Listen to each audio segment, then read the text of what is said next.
বিজেতের জ্ঞান ফিরতেই ফাঁস হলো ভয়ঙ্কর সত্য। পরশুরামের টার্গেটে এবার কার নাম আসছে? তো জানতে হলে পুরো ভিডিওটি দেখতে থাকুন। গল্পের শুরুতেই আমরা দেখতে পাবো কর্ণ আরাধাকে বলছে, তোমার গলায় না আমি তটিনী সুর পাচ্ছি। একসময় লাহিড়ীর গলা তো একই সুর শুনেছিলাম।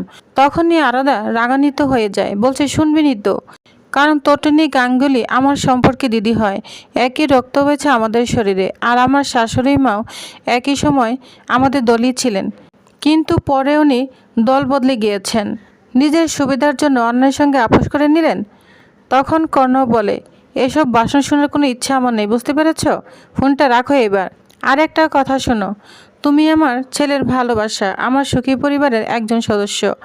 কথাটা শেষ হতেই আরাধা বলে, আপনি যেটাকে সুখী পরিবার ভাবছেন সেটা আসলে ভেতর থেকে ভেঙে পড়েছে, পুরো পরিবারটাকে অসুখ গ্রাস করেছে। আর যেদিন আপনি সত্যিটা বুঝতে পারবেন সেদিন হয়তো অনেক দেরি হয়ে যাবে। কথাগুলো শুনে তিনি যেন নিজের রাগ নিয়ন্ত্রণ করতে পারলেন না। যা শুনে কর্ণ একটা ধমক দিতে থাকে, বলছে, শাট আপ, তুমি কি বলছো এসব? আমাদের পরিবার সুখী পরিবার, আমরা সবাই ভালো আছি, আমরা হ্যাপি ফ্যামিলি, বুঝতে পেরেছ? তখন আরাধা আরও রাগান্বিত হয়ে যায়, বলছে, বাবা আপনি না ভুল বলছেন। আপনি মানুষকে না ভুল বোঝাতে পারেন, কিন্তু সত্যিটাকে না কখনই মেনে নিতে পারেন না। তখনই হাসপাতালে ডাক্তারকে আসতে দেখা যায়। কর্ণ তখন তার বৌমাকে বলে, ডাক্তার চলে এসেছে, ফোন রাখো, বাড়িতে এসে কথা বলবো। এদিকে বিজিত লাহিড়ী তো মৃত্যুর সঙ্গে লড়াই করছে। ডাক্তার বলতে থাকে, পেশেন্টের অবস্থা এখনও আশঙ্কাজনক, পিঠে গুলি লেগেছে, ইনজুরিটা খুব গভীর ছিল, সামান্য এদিক ওদিক হলেই হয়তো আমরা ওকে আর বাঁচাতে পারতাম না। ডাক্তারের কথা শুনে সবার মুখ ফ্যাকাশে হয়ে যায়। কর্ণ তখন বলে, ডাক্তার যত টাকা লাগে লাগুক, ওকে বাঁচিয়ে তুলুন। ডাক্তার তখন বলতে থাকে, সব কিছু টাকা দিয়ে হয় না, তবে আমরা সর্বোচ্চ চেষ্টা করছি। ঠিক তখনই নার্স চলে এসে বলে, ডক্টর, পেশেন্ট কিন্তু জ্ঞান ফিরেছে। খবরটা শুনে সবাই অনেক খুশি হয়ে যায়। সৌরভ তখন বলে, ডক্টর, আমরা কি ওর সঙ্গে দেখা করতে পারি? ডাক্তার তখন বলে, আগে আমি দেখে আসি, তারপর সিদ্ধান্ত নেওয়া হবে। এরপর আইসিইউর ভিতরে ডাক্তার ঢুকে। তখন দেখা যায় বিজিত ধীরে ধীরে চোখ খোলার চেষ্টা করছে, কিন্তু কিছুতেই খুলতে পারছে না। তার মুখে একটা আতঙ্কের ছাপ রয়েছে। বিজিত তখন ফিসফিস করে বলে, আমি কোথায় আছি? ডাক্তার তখন শান্ত গলায় বলে, আপনি হাসপাতালে আছেন, আপনার পিঠে গুলি লেগেছিল, এখন নিরাপদে আছেন। কিন্তু ঠিক তখনই এক ব্যক্তি এগিয়ে আসে। সে আর কেউ নয়, সে হচ্ছে crime branch officer Sourav. Sourav তখন বলে, আমি একজন ক্রাইম ব্রাঞ্চ অফিসার, তদন্তের স্বার্থে এখনই আমাকে ওর সঙ্গে কথা বলতে হবে। ডাক্তার আপত্তি জানায়, বলছে, না, পেশেন্টের শারীরিক অবস্থা এখনও স্থিতিশীল নয়। কিন্তু সৌরভ থামে না। হাসপাতালে ঊর্ধ্বতন কর্তৃপক্ষের সঙ্গে যোগাযোগ করে কর্ণ, সে অনুমতি দিয়ে দেয়। তখন ডাক্তার বলে, আমার একটা শর্ত আছে, রোগীকে বেশি উত্তেজিত করা যাবে না। তখন ডাক্তার নার্সকে ওখানে থাকতে বলে, আর বলে, খুব ভালোভাবে খেয়াল রাখবেন। তারপর সবাইকে বাইরে যেতে বলা হয়। ঘরের ভিতর বিজিত, সৌরভ আরও অনেকেই রয়েছে। তখন নার্সকে বলে, শুনুন, আপনি থাকতে পারবেন না, আপনি যান। শুনতে পাচ্ছেন না আমার কথা?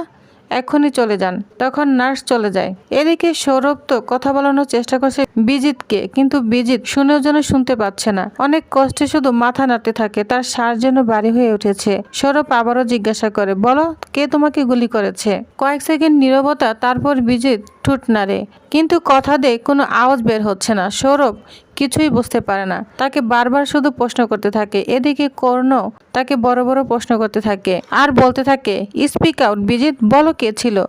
ঠিক তখনই মনিটরের শব্দ বদলে যেতে শুরু করে। ডাক্তার ছুটে আসে, বলছে, স্টপ, আর একটা প্রশ্নও করবেন না। তখন সৌরভ রাগান্বিত হতে থাকে। কর্ণ তখন বলে, উনি মনে হয় ঠিকই বলেছে, আমাদের এখন রোগীকে চাপ দিয়ে কথা বলানো ঠিক হবে না। তখন ডক্টর বলে, ঠিক বলেছেন, প্রেশার দিলে রোগীর জীবন ঝুঁকির মুখে পড়বে, তখন হিতে বিপরীতই হবে। তখন সৌরভ রাগান্বিত হয়ে অবাক হয়ে ডাক্তার দিকে তাকিয়ে থাকে। এখন বিজিত বলে, আমার মনে হচ্ছিল ও কিছু একটা বলতে যাচ্ছে, যে নামটা সবকিছু বদলে দিতে পারে। কিন্তু তার আগে নার্স ইঞ্জেকশন দিতে থাকে, আর ডাক্তার বলে সবাইকে বাড়ি যেতে, রোগীর বিশ্রাম নিতে হবে। তখন সৌরভ হতাশা মুখে নিয়ে বাড়ি চলে আসে, কিন্তু তার চোখে একটাই প্রশ্ন, কে এই লোক?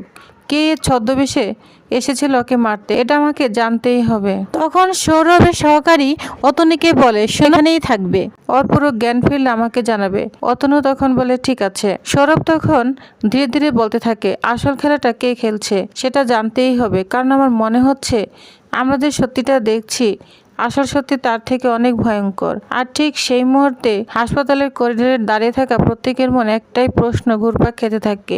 এদিকে বাড়িতে যুদ্ধ শুরু হয়ে গিয়েছে। সত্যজিৎ নিজেকে অনেক অপরাধী ভাবছে, নীরবে বসে নীরবে বসে তার মেয়েদের কথা ভাবছে, মেয়ের জামের কথা ভাবছে, আর নিজেকে খুব অপরাধী মনে হচ্ছে।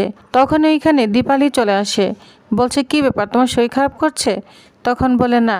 সে বলতে থাকে জিৎ কর্মচারী দিনের পর দিন একের পর এক অন্যায় করে চলেছে, আর আমি সব দেখেও চুপ থেকেছি, প্রতিবাদ করিনি। বাড়ির বড় হিসাবে আমার প্রশ্ন করা উচিত ছিল, কিন্তু অর্থের লোভে ক্ষমতার মোহে সবকিছু আমাকে অন্ধ করে দিয়েছে। এটা বলে সত্যজিৎ কান্নায় ভেঙে পড়ে আর বলে আজ মনে হচ্ছে আমার মেয়ের এই অবস্থার জন্য আমিও দায়ী। তখন দীপালি যা শুনে অবাক হয়ে যায়। সত্যজিৎ আরো বলতে থাকে ঠিক তখনই এখানে ভূমিকা চলে আসে, বলছে আমি তটিনীকে ফোন করেছিলাম, বিজিতেরও খবর রয়েছে। সত্যজিতের এরকম অবস্থা দেখে ভূমিকাও অবাক হয়ে যায়। ভূমিকা তখন বলে কিছু মানুষ নিজের স্বার্থের জন্য অন্যের জীবন নিয়ে খেলতে পারে, কে মরলো কে বাঁচলো কে বেঁচে থাকো প্রতিদিন মরছে তাতে কিচ্ছু আসে যায় না। দীপালি তখন বলে আমাদের মেয়েটাকে না ফাঁসানো হয়েছে, সে তার স্বামীকে কিছুতেই মারতে পারে না। আমার মেয়েকে আমি চিনি, তার চোখের জল যেন কিছুতেই থামে না, কিন্তু শেষ পর্যন্ত কি হবে সে তো ভয়েই মরছে। ঠিক তখন আলোচনার কেন্দ্রবিন্দু হয়ে ওঠে আরেকটি নাম, সে হচ্ছে অ্যাডভোকেট নন্দিনী মুখার্জি। নন্দিনী বলতে থাকে সবার ভরসা এখন একজন মানুষ। নন্দিনী তখন বলে এই অ্যাডভোকেট নন্দিনী মুখার্জি যখন কারো পাশে দাঁড়ায় না, সবকিছু ভেবেচিন্তে অসম্ভবকে সম্ভব করে, কিছু ভেবেচিন্তেই দাঁড়ায় আর অসম্ভবকে সম্ভব করতে পারে। যে মানুষকে তটিনীর কেস লড়ার জন্য অ্যাপয়েন্ট করেছেন সে অবশ্যই আপনাদের ভরসার মর্যাদা রাখবে। কিন্তু কর্ণ চ্যাটার্জি কখনো রক্ষক আবার কখনো ভক্ষক, মানুষটিকে না বোঝা খুবই মুশকিল। এই কেসটা মোটেও সহজ নয়, এটা জলের মতো পরিষ্কারও নয়। এখানে অনেকগুলো ফ্যাক্টর কাজ করেছে। যে ফাইলের পাতা উল্টাতে উল্টে বলে বিয়ের মণ্ডপে যারা উপস্থিত ছিল তাদের প্রত্যেকেই বলেছে তটিনের হাতে রিভলভার ছিল। কথাটা শুনে তটিনের মা যেন একদম কেঁদে ওঠে, বলছে পরীক্ষিত সেন কেন বারবার আমার মেয়ের বিরুদ্ধে কথা বলছে, কেনই শুধু ওর নামটাই বদনাম করছে। নন্দিনী তখন বলে পরীক্ষিত মিথ্যে বলছে, আর কেউ না কেউ ওকে দিয়ে কাজ করাচ্ছে, যা শুনে সবাই অবাক হয়ে যায়। ভূমিকা তখন বলে তটিনীর জীবনে পরশুরাম ছাড়া আর কেউ থাকতে পারে না, কারণ স্বামী স্ত্রীর মাঝে দ্বিতীয় ব্যক্তি তখনই আসে যখন তাদের মধ্যে দূরত্ব তৈরি হয়, অথচ দুজন একে অপরের জন্যই তৈরি ছিল। কথাটা শুনে সবাই অবাক হয়ে তাকিয়ে থাকে। অন্যদিকে নন্দিনীর বাবা বলে জীবনে অর্থে থেকে সম্পর্কের মূল্য অনেক বেশি, টাকা রোজগার করতে গিয়ে নিজের বিবেকটাকে কখনো বিক্রি করে ফেলা উচিত নয়। নন্দিনী শুনে অবাক হয়ে যায়, বলছে ডেডি আমি আবার সেই পুরনো নন্দিনী মুখার্জি হতে চাই যে অন্যায়ের সামনে মাথা নত করতো না। তার বাবা যা শুনে অবাক হয়ে যায়, বলছে সময় বদলায় মানুষও বদলায়, কিন্তু মূল্যবোধও যেন না বদলায়। তটিনীকে বাঁচানোর জন্য তুমি চেষ্টা করো, আর একবার ওই দুই নিষ্পাপ সন্তানের কথা ভাবো। যা শুনে নন্দিনী আরো অবাক হয়ে তার বাবার দিকে তাকিয়ে থাকে। তখনই আমরা দেখতে পাবো শিবদাস 3টে বুলেট নিয়ে বলছে একটা বুলেট তো কমে গিয়েছে আর বাকি রইল 2টা বুলেট। তার কণ্ঠস্বর যেন আরো ঠান্ডা হয়ে যায়, বলছে বাকি রইল 3জন মানুষ, সৌরভ, জিৎ মুখার্জি আর কর্ণ চ্যাটার্জি। এরপরে আমরা দেখতে পাবো শীতল চলে আসে। শীতল বলে তুমি কোথায় গিয়েছিলে? তখনই পরশুরাম বলে শোনো আজ একটা না বুলেট কমলো, বিজিতলাল উর্ফে বিজিতলালকে এমনভাবে মেরেছি যাতে সে যন্ত্রণা পায় কিন্তু মারা না যায়। তখন শীতল অবাক হয়ে বলে তুমি ওর সামনে গিয়েছিলে, মানে এইভাবে গিয়েছিলে? পরশুরাম তখন বলে পরশুরাম না এত কাঁচা কাজ করে না। নামটা শুনে যেন বাতাস জমে যায় আর অবাক হয়ে যায় শীতল। তখন শীতল এগিয়ে আসে শিবপ্রসাদের দিকে, বলে শিবপ্রসাদ আমি না তোমার শীতল হয়ে থাকতে চাই আর তোমার বাচ্চাদের না ভালো মা হয়ে থাকতে চাই। যা শুনে শিবপ্রসাদ অবাক হয়ে যায়, বলছে তুমি কি বলছো? শীতলের চোখে তখন একটা অদ্ভুত উন্মাদনা, বলছে আমি তোমাকে নতুন জীবন দিয়েছি, তুমি শুধুই আমার, শুধুই আমার। তারপর বিরক্ত কণ্ঠে বলে তটিনী একজন খুনি, একজন ক্রিমিনাল, তুমি নিজের চোখে দেখেছো ও তোমাকে পৃথিবী থেকে সরে দিতে চেয়েছিল। শিবপ্রসাদ তখন একটু অবাক হয়ে তাকিয়ে থাকে শীতলের দিকে, কিন্তু শীতল থামে না। পরীক্ষিতের কাছে টাকা আছে, বাড়ি আছে, গাড়ি আছে, পেন্ট হাউস আছে, আর তুমি সারা জীবন কাঁধে ব্যাগ নিয়ে সংসার চালিয়েছ। সে বিদ্রুপের হাসি এসে বলে, তুমি কখনো ওকে বিদেশে নিয়ে যেতে পেরেছো, ঘোরাতে পেরেছো বড় বড় জায়গায়? কি বলছি আমি, বিদেশ তো দূরের কথা, তোমার পরিবার পর্যন্ত মানে দীঘাতেও নিয়ে যেতে পারোনি। এই জন্যই তো পরীক্ষা ছিনের সাথে নষ্টাচি করছে তোমার বউ। যা শুনে একদম হাত উঠায় শীতলকে মারার জন্য। শীতল অবাক হয়ে যায়, পরশুরামের দিকে তাকিয়ে থাকে। যা শুনে শিবপ্রসাদ শীতলের উপর রাগান্বিত হতে থাকে। এরপর আমরা দেখতে পাবো বলরাম ছদ্মবেশ নিয়ে পরশুরামের সাথে দেখা করতে এসেছে।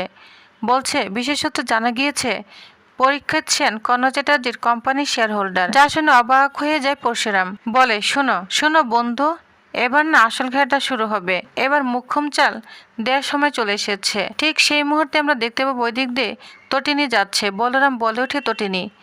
যা শুনে অবাক হয়ে যায় পরশুরাম। তো প্রিভার্স, তাহলে আপনাদের কি মনে হয় পরশুরামের রিভলভারে এখনো 2টি বুলেট রয়েছে? সেই 2টি বুলেট কাদের জন্য? সৌরভ চ্যাটার্জি না কর্ণ চ্যাটার্জি নাকি জিৎ মুখার্জি? আর সবচেয়ে বড় প্রশ্ন, তটিনী কি সত্যি নির্দোষ নাকি পুরো খেলায় এমন এক সত্য লুকিয়ে আছে যা প্রকাশ পেলে ভেঙে যাবে বহু সম্পর্ক, বহু মুখোশ?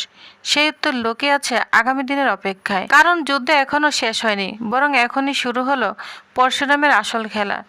তো প্রিভিয়াস, তাহলে নেক্সট আপডেটটি জানতে অবশ্যই আমার সাথেই থাকুন। ধন্যবাদ।